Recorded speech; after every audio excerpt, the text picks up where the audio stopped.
5, 4, 3, 2, 1. And it's live.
This is Leicester Till I Die TV. Watch and subscribe on YouTube and listen on your podcast platform.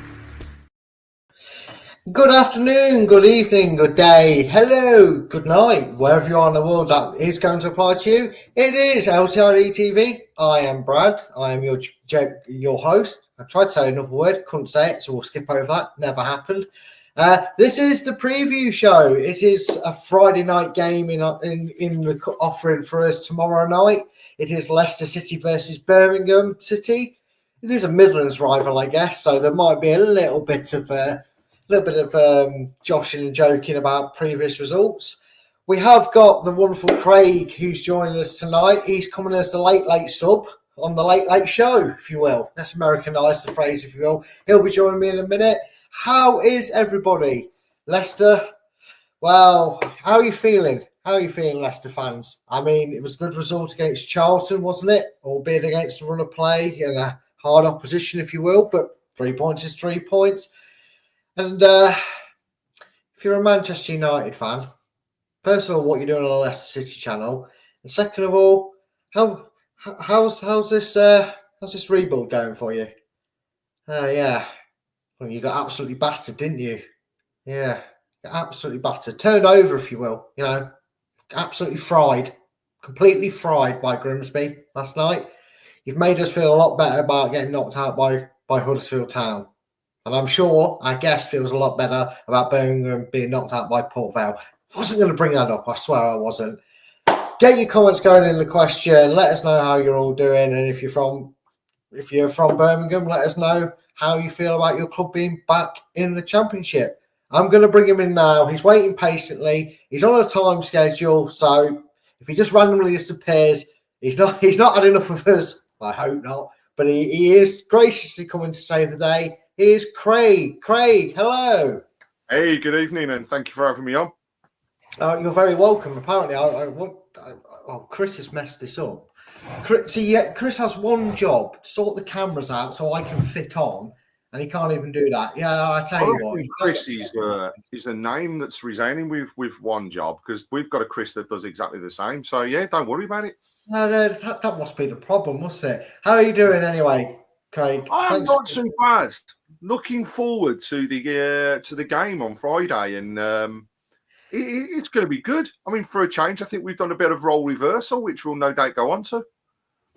Oh yeah, well yeah, it has been a little bit better for yourselves than we have started. Speaking of which, you're on a bit of a roll because of last season, which we'll get to in a minute. Now, I didn't get the memo. About this. So Craig, just cover your ears for a minute. Just cover your ears. We're going to talk about Wayne Rooney. Don't tell him. Don't mention him. But from now on, if I say he who must not be named is Wayne Rooney, don't tell him though it's Wayne Rooney. It's horrible. It's horrible. I know. How the man keeps getting away with jobs is unbelievable. But he's a serial relegator. Tell us from a perspective. We won't mention the name again. I've hurt your heart enough just by mentioning him. If anything, if a manager ever defined my hatred towards a player instantly getting jobs in the high-end divisions, because he's not just Birmingham. He had the Derby job, the Plymouth job afterwards. All ended terribly. Funny enough, even though he bailed out of yourself and Plymouth, after a few shite months, shall we say, he effectively relegated 3 sides. I know he'd argue the Derby was a lost cause, but you had new owners at the start. Was that the most terrible way they could have introduced themselves to you fans? I mean, how much goes on them for that? Were they just trying to be over ambitious and got it completely wrong? What went wrong with that season, minus he who must not be named? Well, I'm going to start off by just going, because that's all he did. But I think there's an element of naivety from the new owners. They came in and we all expected it. We all expected them to bring a person in that they wanted, because that's what new owners do. They want to stamp their authority on the club. They want somebody that, as they tried, was a name that would resonate with football and a name that would help them grow and develop on what had already started. But unfortunately, it backfired. And, as per the documentary out there at the moment, they're very honest in regards to it. And you hear it from Tom Brady himself, where he goes into a dressing room and then comes out and says, I am really questioning my head coach, and that ethos, American owners bring an ethos of they want to win. Then, second place to an American is not acceptable. You are a loser if you are second. So they wanted to bring that. They tried to run, I think, fair to say, before they could walk. However, they made up for it. Unfortunately, we had to take a step back to take 3 forwards. Yeah, and well, you could argue that it fell for Birmingham fans, because am I right in thinking before he was appointed, you were in the playoffs, were you not? Or we were 6th in the league. We were 6th in the league, and on a great run. We were not playing pretty football. However, we were never going to play pretty football. A John Eustace team was always set up to not be beaten. There's not the tippy-tappy football that I think they wanted, and he tried to do. Unfortunately, we learned our lesson. We were burnt at the end of it, and yeah, I totally agree. He's been at 3 teams, and he's relegated 3 teams. He sapped every piece of energy and passion from our team. It was a team on the up to a team that was just totally and utterly drained, and they had no fight in them at the end of it. That was the shame of it all. Is we saw a bunch of individuals rather than a team of 11 fighting for each other. Yeah, and then you the kind of the writings on the wall when you see a cyclone of managers come through the door. It happened to us. When we had 4 managers in one season, we ended up going down to League One. That was when Ian Holloway, who I think unfairly has that relegation on his release on his TV, because he wasn't a bad manager. It wasn't him that sent us down. It was the trapdoor was there. It was always going to go. Then you had oh my God, I should have written the notes down. I writ it down and I had to tear it up because I writ it all wrong. But you had an interim manager, didn't you? Then you had a little upturn in form. Yeah, we had Tony Mowbray. That was it, Mowbray. I was thinking it's not Pulis, it's Mowbray. I was questioning myself. But you had a little upturn in form, and then kind of when he eventually, obviously due to illness, had to step aside, was that really when everything just went to it? When that happened, and I know you got Gary Rowett back in, who'd kept you up a few seasons ago when you were facing that trap door. Was that kind of no, it's too late, you can't bring him back to save it now? Did the atmosphere just drop at the club and between the fans, or was it still when Tony Mowbray was unfortunately taken ill, and I've got to say, it was great to see him at Blackburn the other week looking so well. So, fair play, and I'm glad to see that he's well and truly on the mend. But what happened was we were left in a period of time where we had his number 2 trying to run the team, and what became apparent very, very quickly was that he was probably more of a tactician than a manager. So the players needed hand-holding. They needed that bit of a almost, I'm going to give you a cuddle. I'm going to make you feel better. And that didn't occur. So again, confidence was sapped. Rowett came in, and he came in with a vision and God, probably the hardest challenge ever, which was get us out of that rut and bring us out the bottom three. And God, you nearly did it. You nearly did it. But yeah, because you had 50 points, didn't you? Which is normally good enough to keep anybody in the championship. Indeed. And we had, he had backroom staff. Especially one particular person, is Paul Robinson, the guy that came to Birmingham City. That he was very open and honest when he said when he came to the club, he was probably the most hated person that was coming through the door because of his background and all of his games that he'd had against us. But then by the time he left, he was one of the most loved. And he tried his absolute utmost. He tried to turn people around. But we had got a dressing room of individuals. And some of those people just weren't in it for the fight. So when it came to that last game, Eustace, Blackburn, it was kind of written on the cards that it was going to get a result. And that's unfortunately what happened. However, looking back on it now, yes, it was disappointing, but it helped us hit the reset button that I think not just as a team, but as a club, we needed to do. And that's now, it's showing in this season now, the winning mentality that we picked up in Division 1 has carried on. The momentum is still there. 27 games unbeaten at home in the league.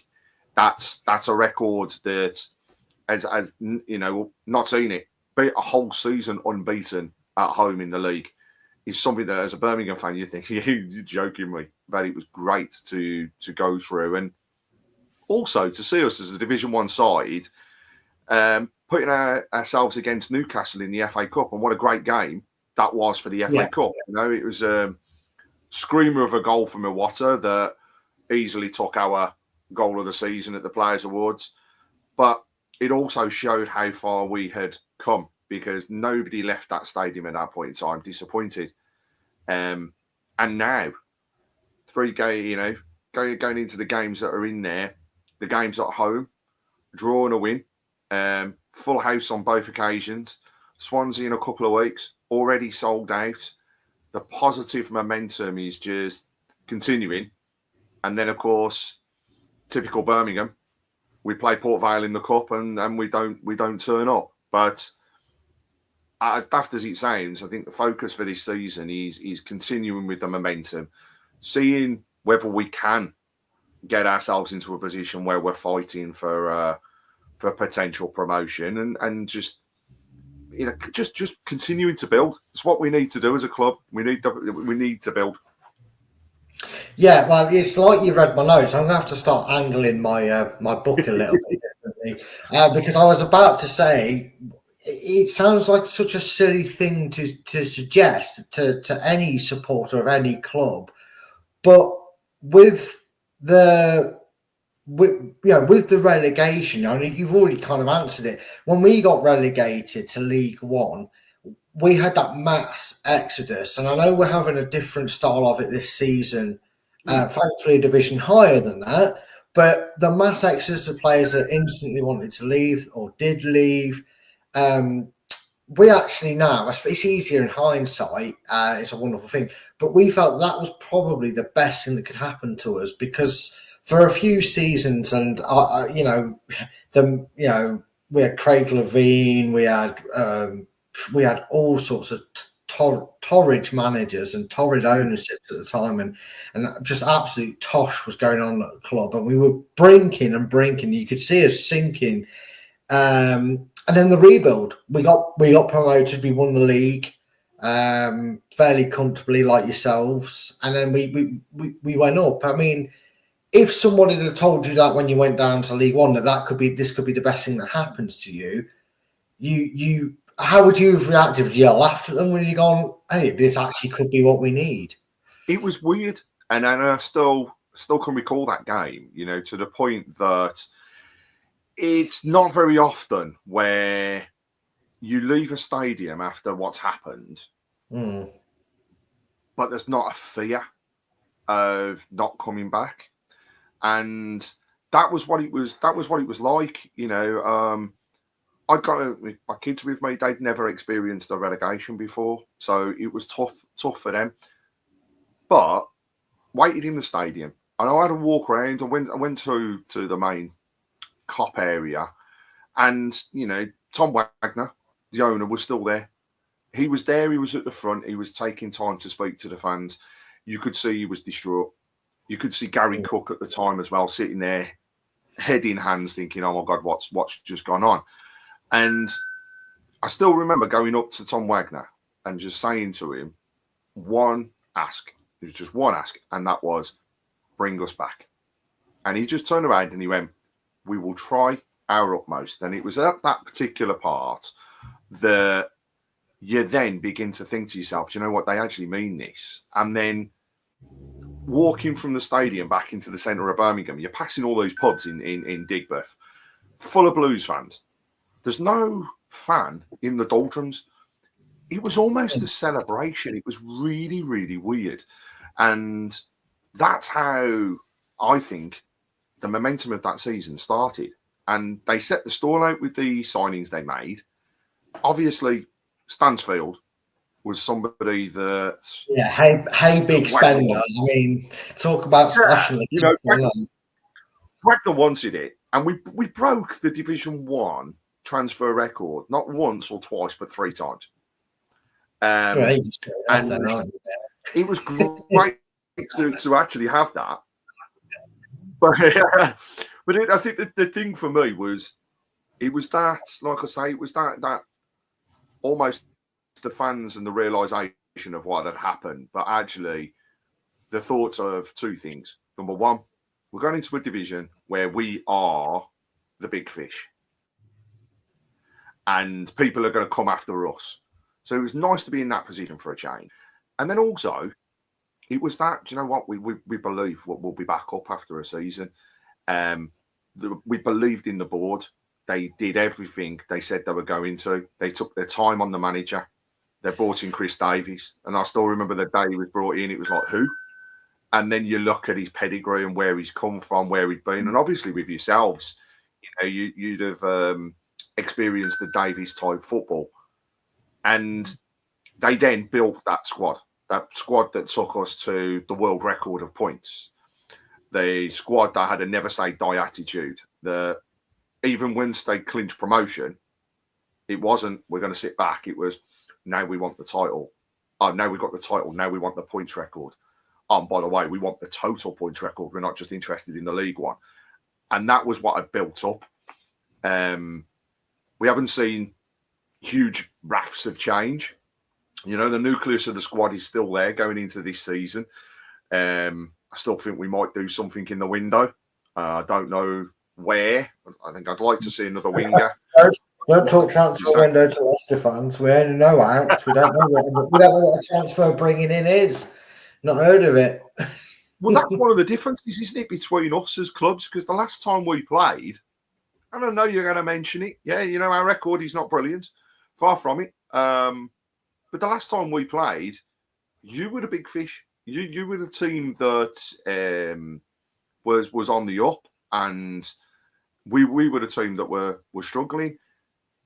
It's not gone full circle, but it seems to be tide turning, you know, and as I said on our preview show, we're the team that this time seems to be looking upwards. Leicester, unfortunately, are looking mid-table or down. Actually, you're bigger and better than that. You can do more.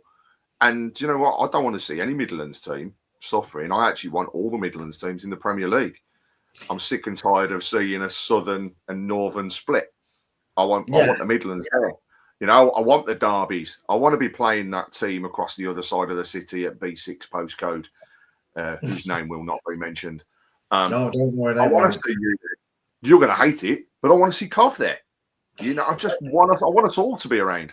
To be fair, my mum is a Coventry fan, and she's the reason I'm a Leicester fan, funny enough, because I've got a bit of a broad family when it comes to following football. We all support the teams where we were born or were surrounded by.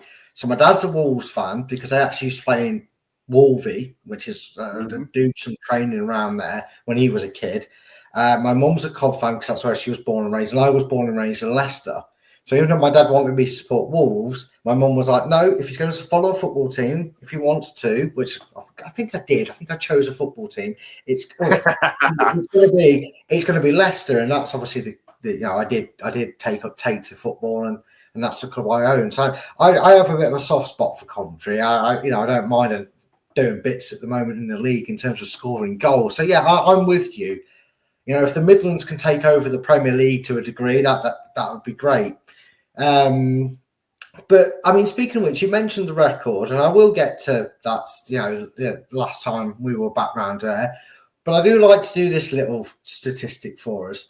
Head to head, this is, I believe, it's all games played. This is all competitions. Leicester and Birmingham, from the very beginning of both clubs' existence, have played each other 148 times. Now, a little bit of Bruce's Price is Right. You can be 1 penny under, but you can't be a penny over, as he would say. In 148 games, who do you think has the advantage, and how many wins do you reckon you as a club have got? I just like to make you have a little guess, and just for a bit of fun. Don't worry, I won't judge you as a Birmingham fan if you get it wrong. Well, I think, first of all, you've definitely got the edge. If my head is correct and the stats are in and around it, I believe you've got about between 63 or 65 wins. Birmingham 51 to 53. So it's reasonably close, but you'll always take the edge. I'm going to say this to you. You said 51 or 53. Pick one. I'll probably go with 51. I think it's the lower end. Then you would have your wins exactly spot on. Well done, sir. You were very close with ours. It's not 65, but funny enough, it's 61. There's 10 more wins. So actually, the last time we played each other 3 times. So them 3 wins have bolstered it. Yeah, Leicester City have 61 wins, Birmingham have 51 wins, and we have 26 draws. So we have the edge. It's probably not as big as most people will think. But we're going to talk about season expectations first. I just want to say quickly, Chris says Craig Levein was a superstar. If you mean he was in space all the time, then yes, you are right, Chris. Tilton Talk Show says, evening, guys. Keep right on. That's our lads all joining. So, they can't join, but they'll listen in. There you go. That's what we like to see. Support of any kind from all over. You're all welcome. And if you want to see us in tears, but if Birmingham beat us at the weekend, do hit subscribe and go and check out all the support links in the description to see the reverse of this as well. Kevin says, I remember when Kenny Burns thrashed us at Filbert Street. Still have nightmares about that. I've seen some dodgy results between us and Birmingham, although we tend to really like to play you early in the season. I remember, I think when we actually went up to the Premier League, we played you early in the season and beat you 3-2. Before we talk season expectations, let the smugness speak for itself. We played you 3 times. We played you 3 times in the 23-24 season, I believe it was. We started off in a very entertaining game in the Christmas era, didn't we? 18th of December at Birmingham. We edged that one 3-2, but I think we were 3-1 up, weren't we? And then you scored late on. I think actually, if I remember rightly, we just had the similar sort of result against Millwall, where we were 3-1 up and let a late goal in to give us a bit of nerves. How were you feeling at that point? Because obviously it just felt dark and it must have felt dark and depressing at that point with who was in charge of your club. Yeah, and I think it was the time where it was beginning to really hit home, the struggles that he was having. The fans had begun to turn against him because it was only a few games after that he'd gone.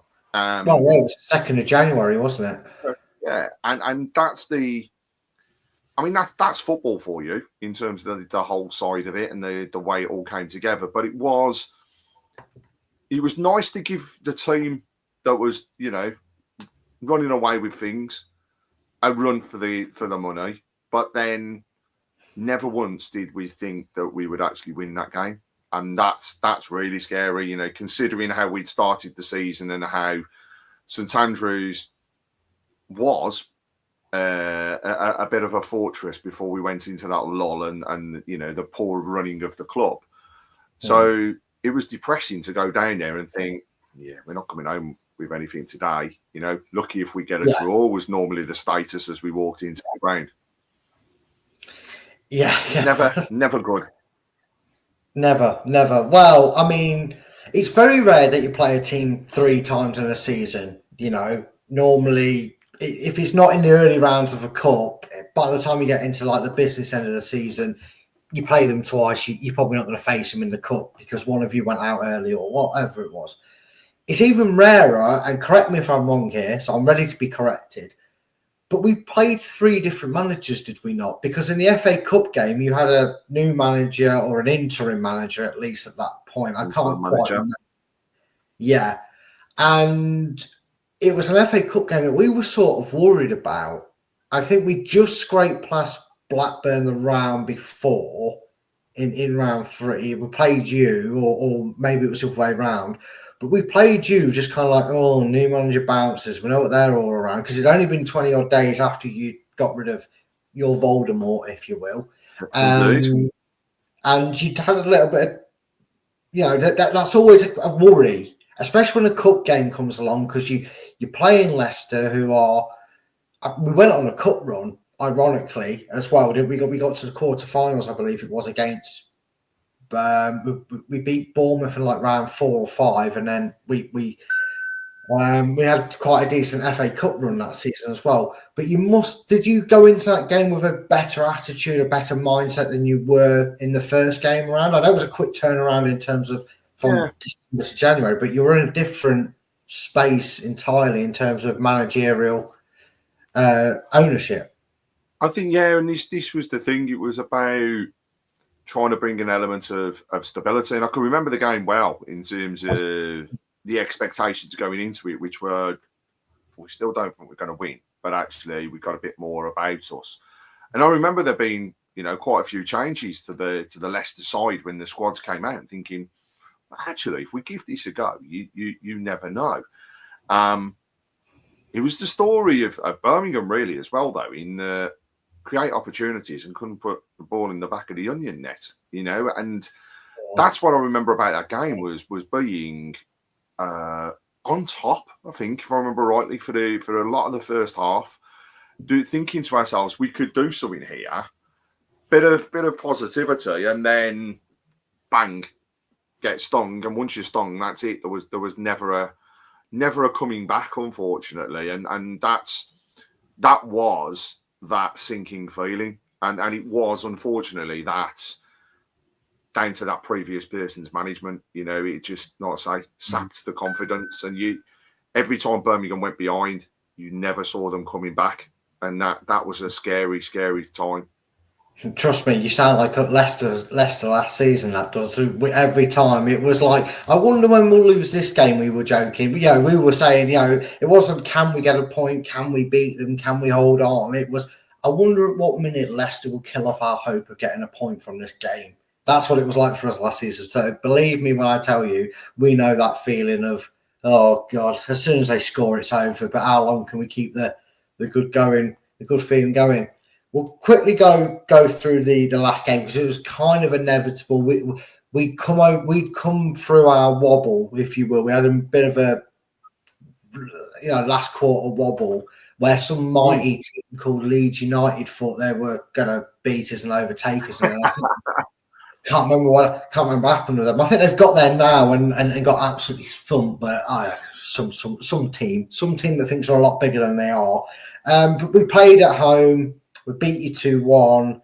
The writing really, even though nothing was done in April, the writing on the wall for both clubs was seemingly there. I know you still maybe had a hope of getting out, but what was the feeling like at that point? Because you're still in a bit of managerial turmoil as well, weren't you? Yeah, I mean that was the period where we were just about to switch over and go to Gary and try and see what he and Robbo could actually do for us. And I think the fans were being realistic around what was happening. We'd all got a fear that the worst could happen. But actually, there was still parts of us who were thinking, for the past 2 seasons, we've been in this position and we've got out of it. Once bitten, twice shy, third time you deserve to die, and that's exactly what happened. We were shot down, and we got ultimately what we deserved. As fans, you never want to see it happen. You never want to think it's going to happen. Yeah, but it did, and there was no coming back. There was absolutely no coming back. Yeah, and like you said, sometimes you get what you deserve. I mean, I know people won't have fond memories of it, but we had Dean Smith coming before we came down to the Championship that season. And yeah, we had some wild results. I think we lost like 5-2 or 5-3 to Fulham. It was a disaster game. It could have easily been about 7 or 8 before we got a goal back, to be perfectly honest with you. But you could see the effort was there to try in a short space of time. Him, Shaky, God rest him, and John Terry. Why we allowed him in. They came in, did well, but maybe we should have kept them away from the wives. But it wasn't enough, and ultimately we deserved to go down that season, as it was anyway, and that's inevitably what happened. But it's good to see the bounce back ability, because sometimes you can come up after a really good season, even if you don't break records, you can have a really good season, and then you struggle again. You struggle to come back to it. Not every team bounces back as well as you have this season. With that in mind, season expectations. And I'll get a quick season expectations, and I'll ask you for a one to watch from your team, because I know we're pressed for time with you as a guest, and then we'll just do the quick quiz for you. Don't worry, I'm okay to stay, so I will stay as long as you need me. No worries, but I know you're waiting on a return, so I don't want to keep you too late for it. So, season expectations, is it just purely survival, or given I know the start you've had, but are you kind of going, okay, that's great, that's a bonus, but realistically 16th, 15th, 14th is a goal, or do you genuinely have higher aspirations? Are we talking playoffs? Are you talking a potential top 3? Would it be too early to maybe go back to back, or is that the feeling around the ground? What's the expectations? And what can we expect as fans from Birmingham on the Friday night game? I think so. Expectations, first of all, I think it depends on the kind of era that you come from as a Birmingham fan. So our youngsters are thinking to themselves, why can't we do an Ipswich? Why can't we go back to back? We've got a strong enough squad. We're looking to build. We have built already in the summer and added. So why couldn't we give it a go? Then there's an element of the fan base that's like, do you know what? Actually, I will be happy with mid-table, mediocrity, because that's still progression from where we were. And then there's the element that's still got this fear of we could still be in the bottom half. Well, I think the thing is, the fear of the bottom half, it shouldn't be there. We are better in every aspect than where we were the last time we were in this division. So there should be no fear of a bottom half. There's no reason why we can't go and have a run. And if we continue the run and continue the momentum, then why not go for top half playoffs? Even dare we say top 2. I think personally, I would be happy with finishing in the top half, but I don't want to write them off. I haven't written them off. I've backed them actually to be promoted.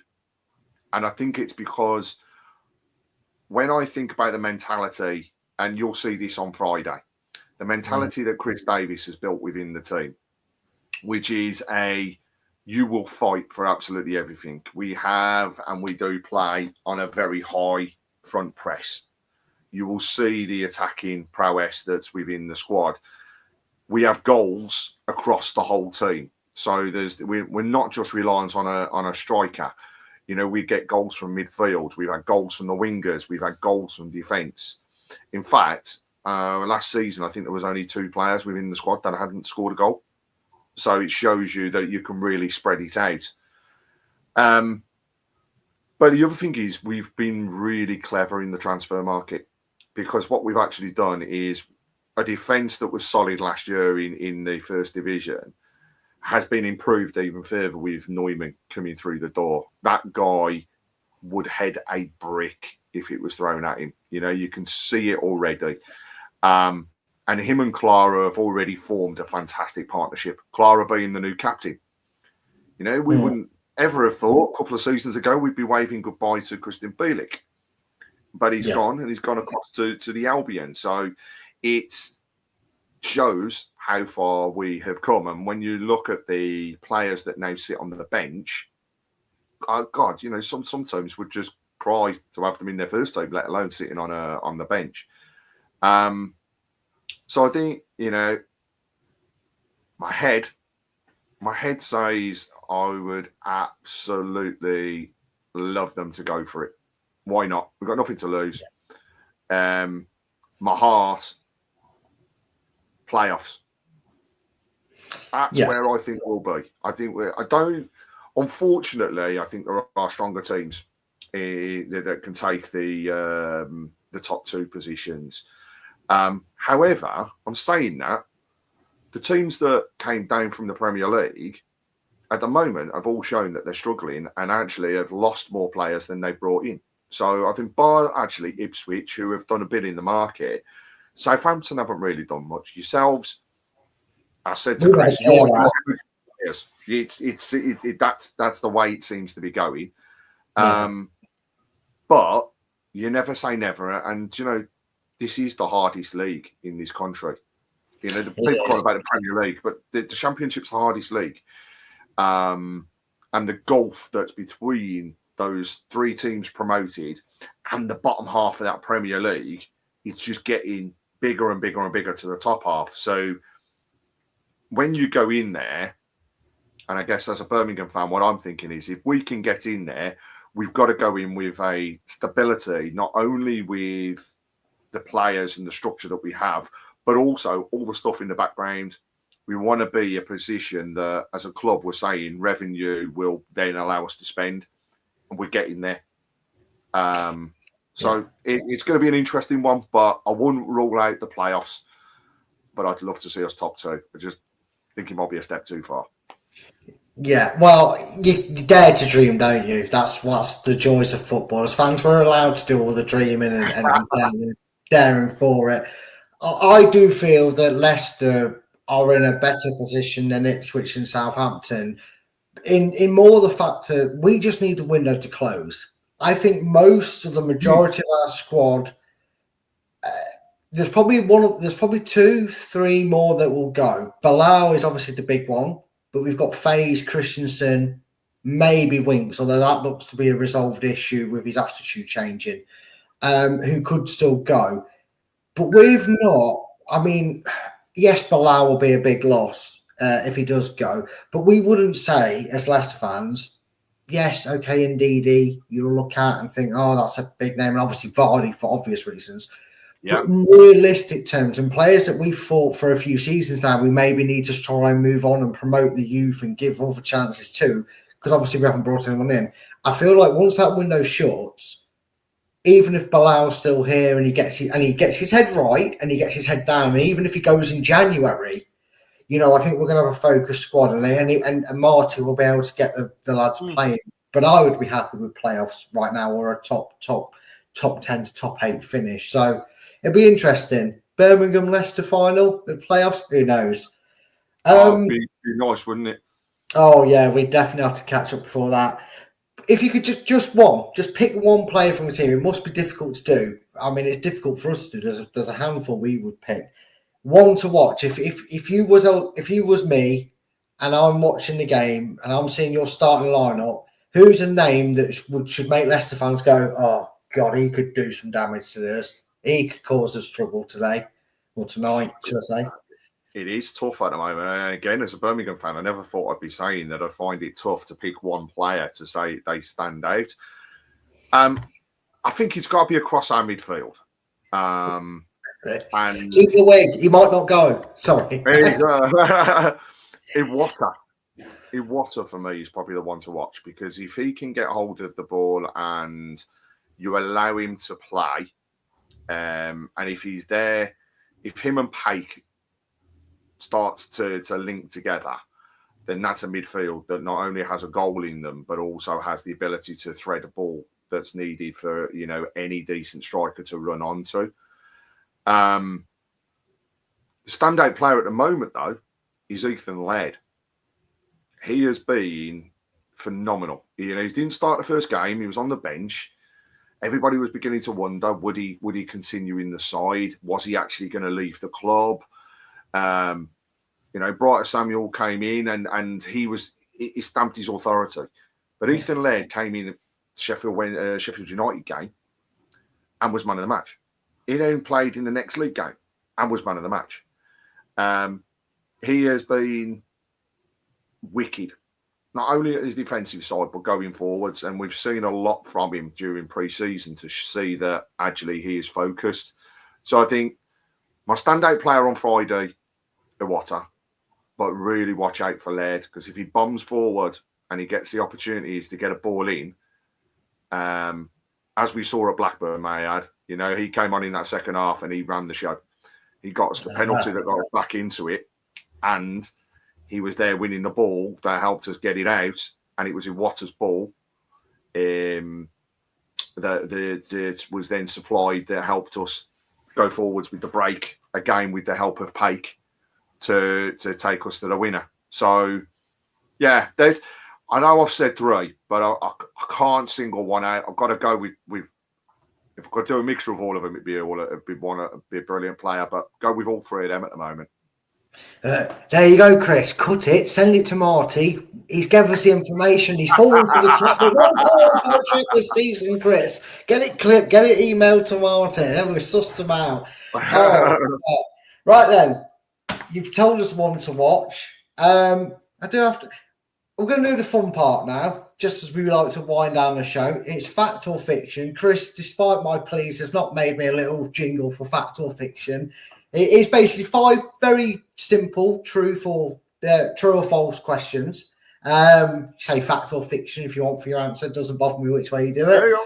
And I won't judge you because everybody else got 5 out of 5. So if you don't get 5 out of 5, then the Birmingham fans will come at you with the pitchforks and torches. But we don't judge you here. We don't judge you. Question. This isn't in the quiz, by the way. Question for you, though. How do you feel about our very own Jeremy Monger taking your Jude Bellingham record that you had as a Birmingham, the youngest Pro Championship goal scorer? Did you like to see that record go, or was you a bit like, "Git, we could have had that record"? It was nice to have it, but we've got that many from last season that we don't mind, spreading the love. Well, all right. You got lots of records. We get it. All right. Are you ready for your fact or fiction Birmingham edition? I am indeed. Okay. I've tried to make these a bit harder, folks. Not too hard. I know they're a derby club. But there you go. Quickly want to say, Sadie Young, she's come in. She said, "Good evening, guys. Think it'll be a cracking game. Game tomorrow night. Keep right on as well." So welcome, Sadie. Hope you're well. Question 1. Now, if there is Birmingham fans still watching, you can answer fact or fiction to these as well. Birmingham City originated or once went under the name as Small Heath. That is, I believe, true. And then changed to Small Heath Alliance afterwards. You are correct. It was the other way around. And when I originally wrote the question, I then read in depth the answer. It was Alliance first, and I think you might have gone Small Heath and Alliance. So I had to make sure I corrected it. Well done. You're 1 for 1 at the moment. Can you make it 2 for 2? Obafemi Martins scored the first goal in the League Cup 2011 final versus Arsenal. Oh, no, that's false. That was Big Zig. Yeah, I didn't think that would catch you out, but I thought if I just make this one interesting, I just wanted to make you smile. And who doesn't like to laugh at Arsenal? Yes, you're correct. It wasn't just Arsenal; it was the fact that they just decided to gift us the goal, which was absolutely beautiful. Oh yeah, it was hilarious. I remember I was playing in a snooker hall when it happened, and I nearly got kicked out for the noise I made when I saw the goal go. You are 2 for 2. I need to find a way to make these a bit more difficult. Question 3. Sir Alf Ramsey, the 1966 World Cup winner, briefly managed Birmingham City in 1970. Oh, didn't even get a chance to say the year. He's locked in his answer. There's no point hiding that. It's true. I thought that was a bit trivial for everybody, that one. I thought, if you didn't know it, there you go. Okay, question 4. You're 3 out of 3. You're doing well. I definitely need to make these harder.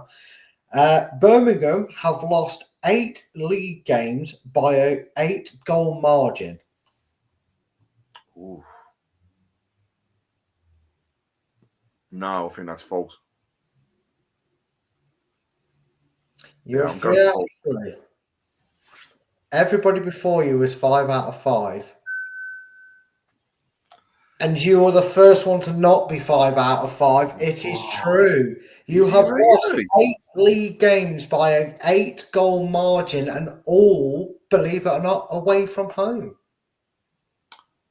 One of them probably was, I think Liverpool might be one of those games. Maybe in the league. I know you had your highest FA Cup defeat to them 7-0, but these are all league games. You have lost 8 league games all away from home by an 8-goal margin. We need to win a few by 8 now, then. Yeah, not tomorrow though. You can't go tomorrow. Okay, now this one is a little bit of a fun one, so you should get this right. This will redeem yourself with this one to make it 4 out of 5. The names of the Birmingham's 2 mascots, which is unusual itself, but your 2 mascots are Billy and Belle. Oh, that's definitely false. But, the 2 mascots, we've said it on our show. I'm going to say it on here. Please bring back the old ones, because the new ones nobody likes. And if you see them, you will understand why. But they scare kids, not make them happy. Yeah, I have seen it. I remember us with Tops Tiles. That was a scary mascot. We had we had the tile and we had a scary looking thing as the icon. But you're all right. It is false. It is Bo, I believe. Bo and Bella is their name. Bo and Belle. Yeah, Bo and Belle. Sorry. 4 out of 5. They say 2 out of 3 isn't bad, but 4 out of 5 is just as good, I guess. But I'm probably too young to think about those 8-0 losses as well. To be fair, I'll take that one. I looked at it and I thought it's a stat that kind of like a sore thumb thing. I thought if you might know this because it's a bit of a it's not one you like to relive, which is probably why you're trying not to remember it. But yeah. But you got 4 out of 5. At least I know I've made some success. We're not going to end the season. I'll take that. I wasn't expecting 4, so that's all right. It's hopefully that's the same amount of goals as Birmingham scored tomorrow night. Well, let's put it this way. Let's put it this way. Good news is you're second in the leaderboard. Bad news is the rest are all joined first. So take it as it is. Take it as it is. Before I let you go, and you can tell everybody where your lovely selves can be found. Score predictions. I've gone 2-0 Leicester, and I'm not saying I'm top of the predictions league, but I am top of the predictions league. Leicester, Birmingham, you're on a good streak. It is away from home though. But where do you see this one going? What's your score prediction? I mean, I'd take a 1-1, but I'm gonna stick with my prediction from the show on Monday, which was I said we win 2-1. I think we're picking Leicester at the right time. I really do, and we'll see, because we also, we haven't beat you for such a long time. We've got to still go with it. Still need to stay it. I'm gonna jinx it now, and I'm also going to prepare myself for the for the watch along or the review show that I probably do with Christopher. If we do lose this game, I'll say, well, all good things come to an end. So that's what I always say. All things have to come to an end. I mean, we saw it last night, didn't we? The gracious Grimsby allowed the underdogs Manchester United to take them as penalties before knocking them out. They could have bullied them and beat them 3-0, but these things happen. They let them have a chance. They gave them that little bit of rope, and unfortunately, they didn't use it to save themselves. They used it to hang themselves. Yeah. They certainly did. And now that Grimsby have knocked Manchester United out of the League Cup, I can now forgive them for the 1999 Coca-Cola Cup when they knocked, the 97-98 Coca-Cola final, when they knocked us out, and we were the holders of that competition. I'm not salty about it at all anymore. All is forgiven.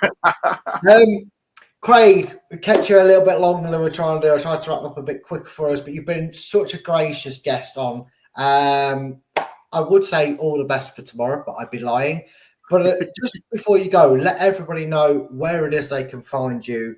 And, just give yourself a massive shout-out, mate. Yeah, so we're Talking Talk Show, 15th season now, doing what we do.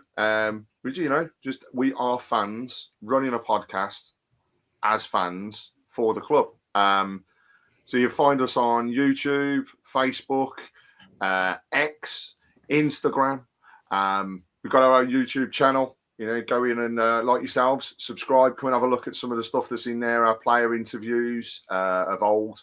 Got some great ones. And I've been speaking to an ex-Birmingham and Leicester player today with a view to hopefully getting him on the show in the next few weeks in Steve Claridge.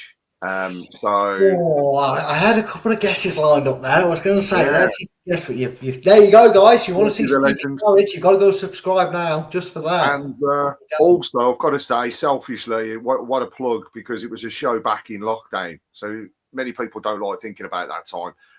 But we did have the privilege of having, again, Leicester legend and Birmingham legend in Robbie Savage join us. And what a guy. What a show that was. So go in and have a look at those.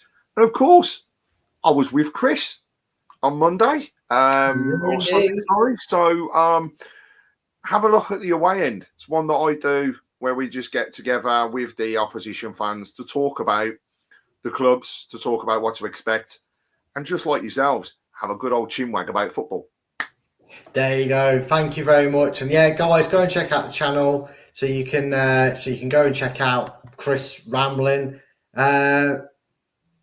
He said, "You had me on." Oh, well, there you go. It's just Chris being Chris there. He is the person that's been on for all the Leicester games. So actually, it could well be an omen for yourselves. Maybe it is. I hope not. Yeah, but you probably might change your mind after this one if we win this one again. But no, Craig, thanks a lot for coming on. Your link will be down in the description below. And guys, go and check him out. I mean, there's even some Leicester content buried in there that we can enjoy. A bit of Steve Claridge and Robbie Savage. So go and check.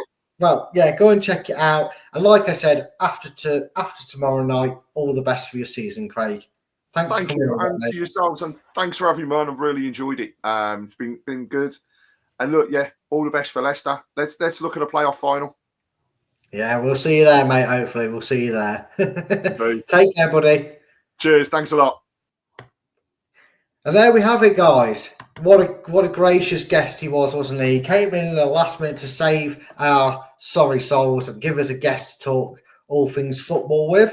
There we go. We are done with the preview show. But as you can see across the bottom there, I'm sure Chris won't invite me back because I wouldn't like to brag, but some of us, maybe a two-time champion, are currently top of this show. Well, not the show itself, but the division. It is the Thursday Night Prediction Leagues. Chris, he definitely won't mention me and use his abusive powers of his own channel to be back. But it is game week 4 in half an hour, so go and get yourselves a brew. Go and get your snacks and go and have a look at that league table and just give a look out to see for Chris. See if you can see him. See if you see. Spot your prize, win a prize. See who's number 1 this week. See who's number 1. Jeremy Clarkson is going to get a right rise out of Chris this week because he's not going to mention it. he probably blocked out me being top. But we will see you in half an hour. And it's, I've only got myself here, so I'll do both parts for it. It's good night from me, and it's good night from him. See you in half hour, guys, with Chris and the prediction show. Goodbye. Thanks for watching. These videos are tremendous. You better like them too, or I'll be back. This podcast is proud to be part of the TalkSport Fan Network. TalkSport. Powered by fans.